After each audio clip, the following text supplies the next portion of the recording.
people really need to begin to think critically about Islam. Let's take a look at this debate between Bill Maher and Professor Brian Levin. Obviously the perfect person to have here today. You study this all the time, the mind of crazy people who do horrible things. I'm always interested to know how people like the people we caught today up in Boston can have two minds going at the same time. I mean, if you read what the older brother wrote on his on the internet, he said his worldview, Islam, personal priorities, career and money. And we see this a lot. I mean, the 9/11 hijackers went to strip clubs the night before they got on the plane. But could I just interject? Look, it's not like people who are Muslim who do wacky things have a monopoly on it. We have hypocrites across faiths, Jewish, Christian, who say they're out for God and they... A red herring. First, I would like to point out Brian's downplaying of terrorism by referring to it as Muslims merely doing wacky things. But more importantly, this argument means nothing. This argument is a red herring because it brings up unrelated but loaded issues, such as terrorism or violence done by other religious groups. It's a variant of the tu quoque fallacy. Just because Christians and Jews have committed violent acts does not excuse Muslims of the same thing. We're supposed to be looking critically at Islam and Islam only right now, so let's stay on track. You know what? You know what? That's liberal bullshit right there. I mean, yes, all there are no faith Christian is hypocrites. No, there are. You made a career on that. They're not as dangerous. Again with the tu quoque. There are Christian hypocrites, no doubt about it, and I would love to talk about that. However, that isn't the point of the argument. We are trying to determine why Muslims would commit horrible acts. Yet Christian hypocrisy is barely relevant.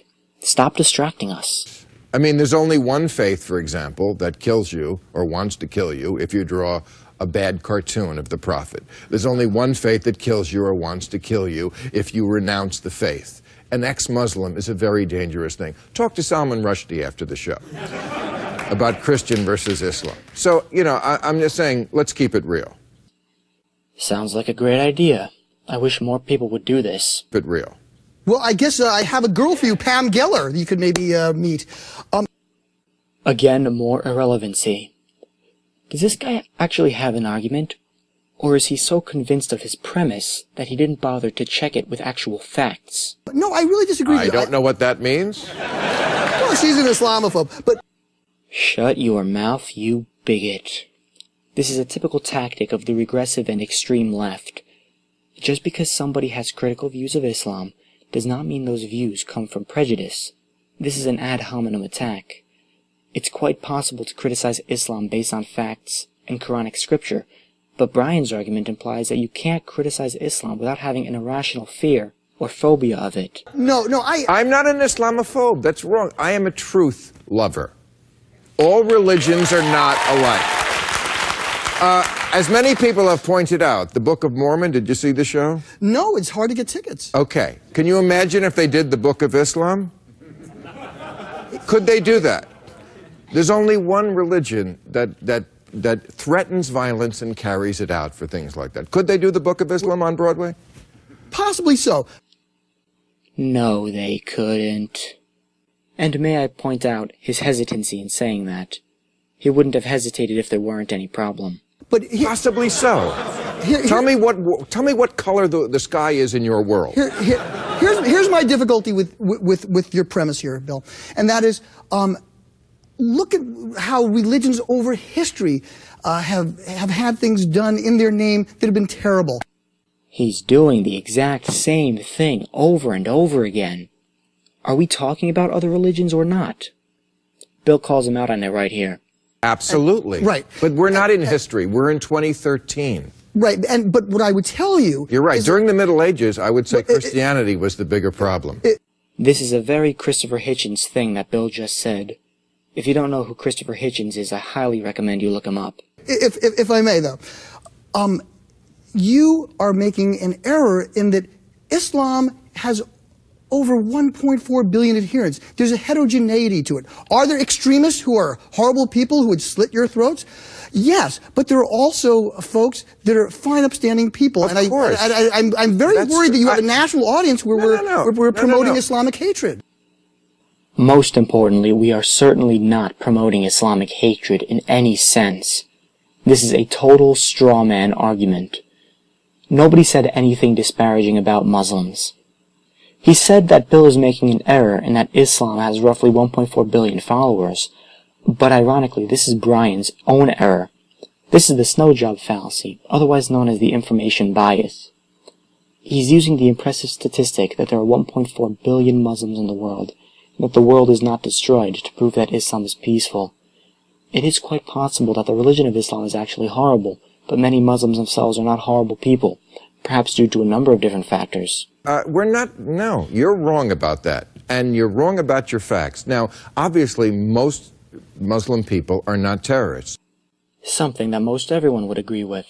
But ask most Muslim people in the world, if you insult the Prophet, do you have what's coming to you?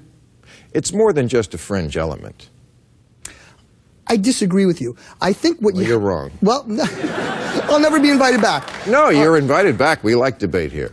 Bless you. But wait, you know what? Let's get off this because I have so much I wanted to ask you. Sure. And we can talk about this another We can agree to disagree, though. We can agree to disagree. My kid's dentist is not going to blow anything up, you know. If you look at all, I don't know what that means either. What I'm saying is my kid's dentist is a fine, upstanding Muslim. I have students. I am not contending that your dentist is not a fine, upstanding Muslim. Another straw man argument. This time in the sense that nobody was disputing the propensity of Muslim people to be decent human beings. That are Muslim, that are abused and victimized, who are perfectly fine people. And what bothers me is for the sake of a joke here. It's not for the sake of a joke, it's for the sake of the truth. To not recognize that one religion behaves differently and incites people in their religion. At this time. We live in this time. Right, but there are also political, nationalistic influences. Let me ask you some other things, because you're an expert on these matters. This person who did this, the older brother, said that he had not a single American friend. Why do you think that is? Because he's a jerk.